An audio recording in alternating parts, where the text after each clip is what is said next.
Hey everybody, look, I got Daniel Lesser with me. We're at the lodging conference, and he's going to make us all smarter, and it's late in the afternoon, and I'm pretty tired. So, how was your panel, first off?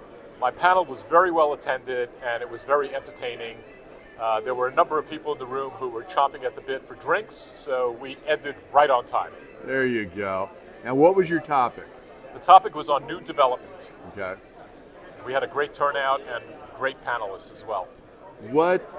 Give us the Reader's Digest version.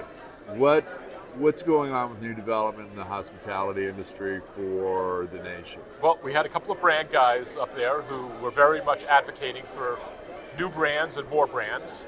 I don't know about that. I actually polled the room. There were probably 200 people in there, and I asked, Wow. Raise your hand if you think we need a new hotel brand. Only one person raised their hand, Wow, which I think is kind of interesting. Yeah. There was talk about the challenges vis-a-vis obtaining construction financing. Yeah.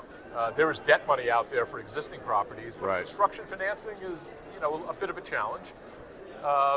And let's face it, the hotel business is a neighborhood business, a street corner business. Right. And, we can talk about markets in general, but ultimately it boils down to sub-markets in terms of new supply. Another thing that we talked about too, which I think is really important, is that in addition to muted supply, Yeah. there has been and continues to be a number of hotels that have closed to be converted to alternative uses Interesting. for housing for the homeless, Yeah. housing for migrants, et cetera, et cetera. Yeah. No, I think we're also seeing, and I've been preaching this for a long time. It's off topic, but these underperforming shopping centers.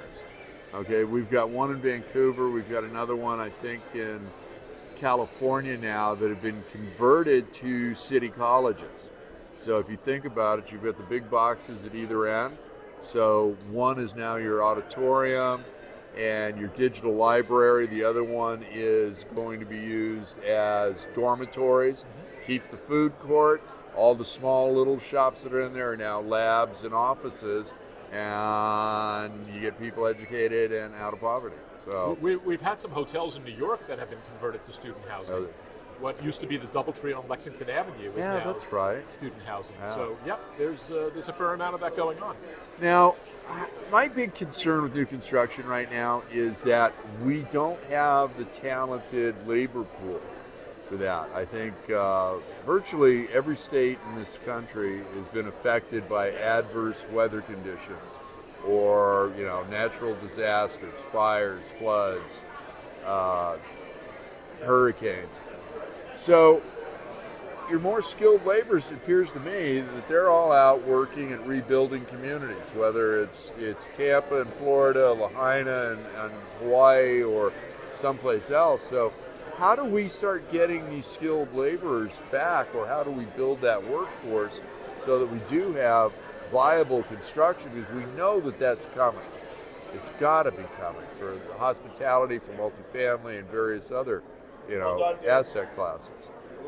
I think a lot of it's going to have to do with, candidly, wages. Yeah. And, compensation drives behavior. Right. So you'll attract folks as long as you're compensating them accordingly.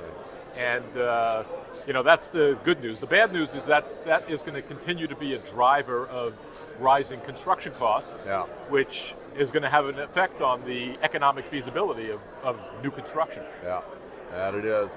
Well, my friend, it's the end of the day. Thank you for everything. You always make us smarter. Glad to see you, my friend. Time for cocktails. Good to see you, Craig. Bye, everybody. Thank you. Bye-bye.